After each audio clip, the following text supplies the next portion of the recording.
I've never been much of a believer in the supernatural. Ghosts, haunted places, all that stuff. It always felt like things you'd hear in scary stories, but nothing that could happen to you. That all changed last year when I took a train to California. I was moving there for a job, ready to start a new chapter of my life. Everything seemed perfectly normal at first, but that trip, it still haunts me.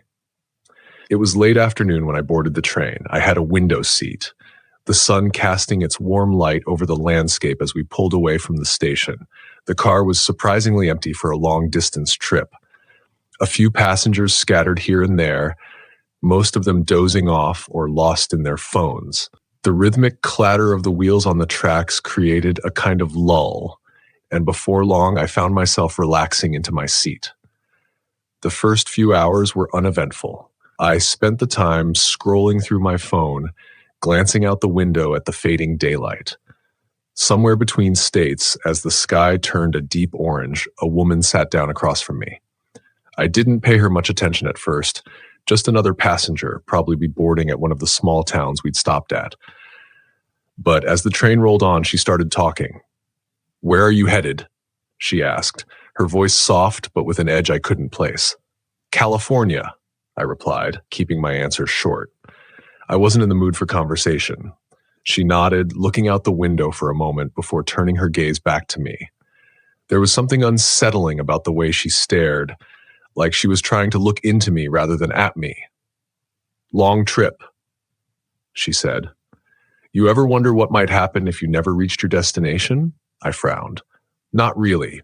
I'm just trying to get there." She smiled, but it wasn't a friendly smile. There was something off about it, something that made my skin crawl. "You know," she continued, "there are trains that don't take you where you think you're going." I shifted uncomfortably in my seat. "What do you mean?" She leaned in closer, her voice dropping to a whisper. "Some trains, they take you somewhere else, somewhere you're not supposed to be."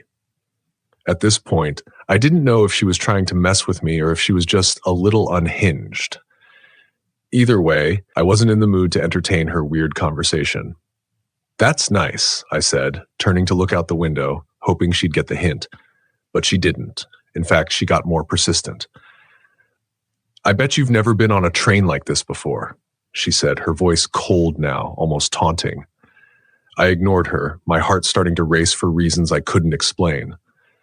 There was something wrong about her presence, something that made the air feel thick and heavy. I glanced around the car. The other passengers didn't seem to notice anything strange.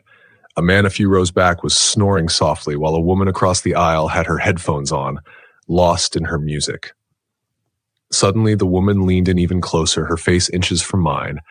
Her eyes were wide, unblinking, and her smile was gone, replaced by a look of intensity that sent a chill down my spine. "Do you know where you really are?" she whispered. Before I could react, she slapped me. Hard. My vision blurred, and I felt the world spin around me. The last thing I saw was her cold, emotionless face, and then everything went black. When I woke up, I wasn't on the train anymore. I was lying on the ground, my head throbbing, and the smell of damp earth filled my nostrils. Confused, I sat up and looked around. I was in the middle of the woods. Thick trees surrounded me on all sides, their branches casting long shadows in the dim light of early morning. There was no sign of the train, no sign of the woman, and no sign of any passengers. I stood up shakily, trying to make sense of what had just happened. How had I ended up here? I hadn't gotten off the train. I hadn't even reached California yet. My heart pounded in my chest as I tried to piece together what was going on. That's when I saw it. Off to my right, partially hidden by the trees, was an old set of train tracks. They were rusty and overgrown with weeds, clearly unused for years. Decades, maybe. I stumbled toward them, my mind racing. How could I have ended up here, next to these tracks that looked like they hadn't been touched in half a century? As I got closer, I noticed something else. There, sitting on the tracks, was an abandoned train. Its windows were shattered, its paint chipped and peeling. The train cars were covered in grime, and the whole thing looked like it had been left to rot a long time ago. But this was impossible. I had been on a modern train, a functioning one. This couldn't be the same train. It just couldn't. I walked closer, my feet crunching on the gravel, and that's when the truth hit me. I hadn't just gotten off any train. I had been on a ghost train. My heart raced as I approached the first car, my breath coming in short, panicked gasps. I had to know if this was real, if this was the same train I had been on. With trembling hands, I reached for the door handle and pulled it open. The hinges creaked loudly and the door swung inward, revealing the dark, musty interior. I climbed inside, the air thick with dust and the smell of decay. The seats were torn, their stuffing spilling out, and the walls were covered in graffiti. This place had been abandoned for years, decades even. But as I moved through the car, something caught my eye.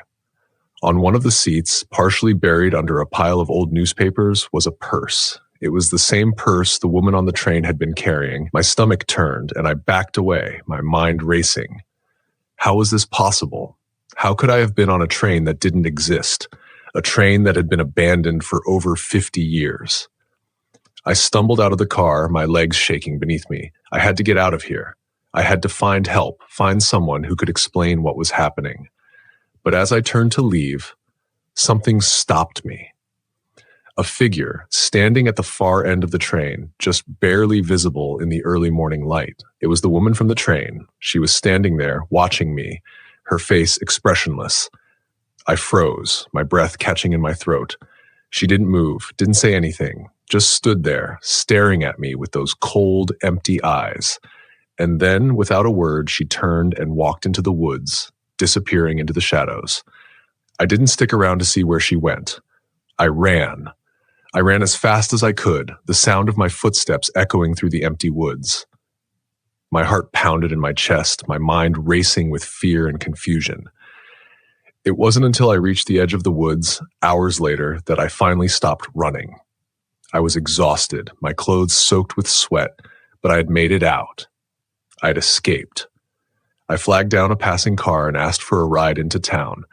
The driver, an older man with kind eyes, didn't ask any questions. He just nodded and told me to hop in. As we drove away, I glanced back at the woods, half expecting to see the woman standing there, watching me. But there was nothing. Just the trees, silent and still.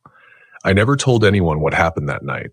I don't know if they would have believed me, and honestly, I'm not sure if I even believe it myself. But one thing's for sure, I'll never take a train again.